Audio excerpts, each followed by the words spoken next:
Hello, Internet. Once again, it's time for me to try to see if I can amuse you all, or at least give you a cheap little chuckle, by reciting some of my favorite historical anecdotes. I at least find them amusing, and I hope that you do too.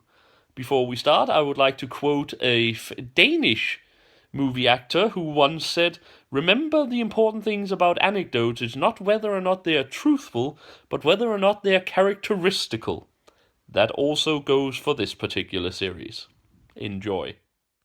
I have before mentioned that I consider Arthur Wellesley, the Duke of Wellington, a very great man, and it is at least illustrated by this particular anecdote where some journalist once asked if he could give them some sort of rule or idea of how to live your life and thus to advance in the world. And Wellington asked, "Yes, I most certainly have a rule. I have always taken it as a rule that you should pee whenever you get the chance to, because you never know when that chance might come back again." A very great man. The famous composer Rossini always kept his mind for money. When he had become a very famous composer, a bunch of people from the city council in his hometown came and told him that they had decided to put up a statue of him. "Well, how much is that going to cost?" the composer asked. "About 40,000 lira, the answer was. "Oh, dear God, you know what? Give me the money, put up a pedestal, and I will stand on that for about an hour every weekend so people can instead see me in the flesh. Much better use of money," Rossini replied. The famous Danish actor Ib Schønberg was known for being an incredibly friendly and kind person who couldn't stand to criticize people. However, at one point when he was actually directing a play himself, he couldn't get his actors to do things the way he wanted them to, and finally his temper actually got the better of him, and he shouted at them, "My God, this is going like hell today. The problem with you all is that every last one of you are acting next to an idiot." The famous and beautiful French-American singer Josephine Baker at a party once met the French First World War hero Marshal Juin. The Marshal was grumbling, "All this luxury annoys me. Do you know that the French women's yearly expenses for jewelry and clothes are twice of what our military budget is?"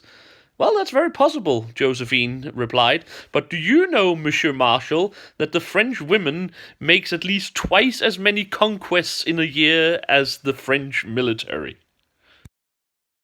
The early 20th century American movie actor Wallace Beery was quite a clever man. One time, he got into an automobile accident a bit north of San Francisco.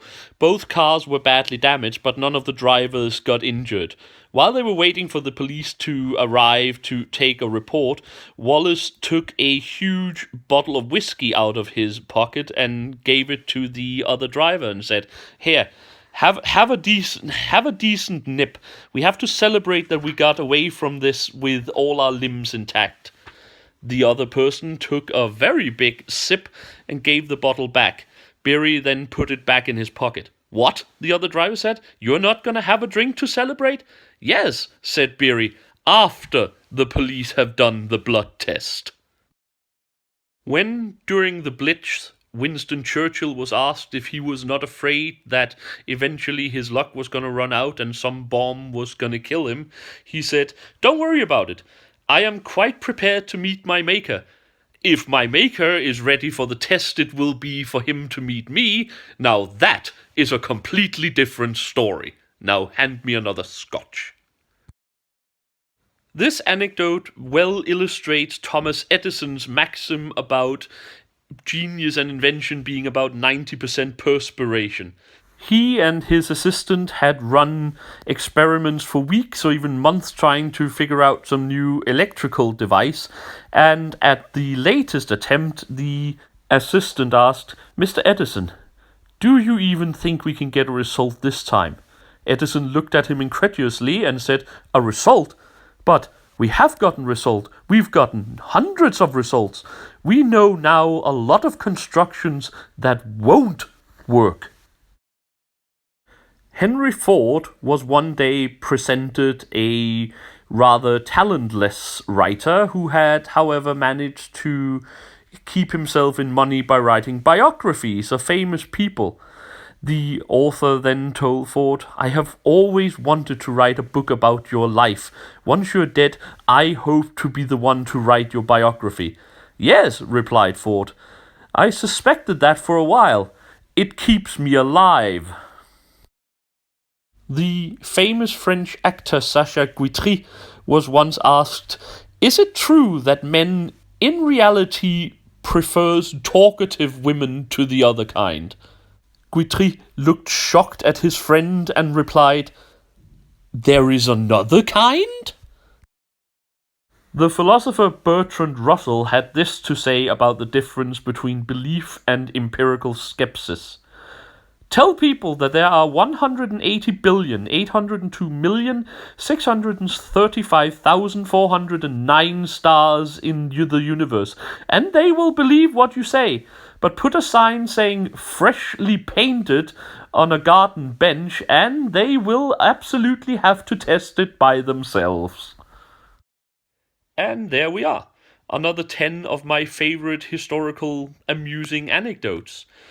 At least I hope they amuse you guys as much as they amuse me. If you like to see more of these, let me know about it. Until next time, I have been the Sage, and I wish you all a very happy day.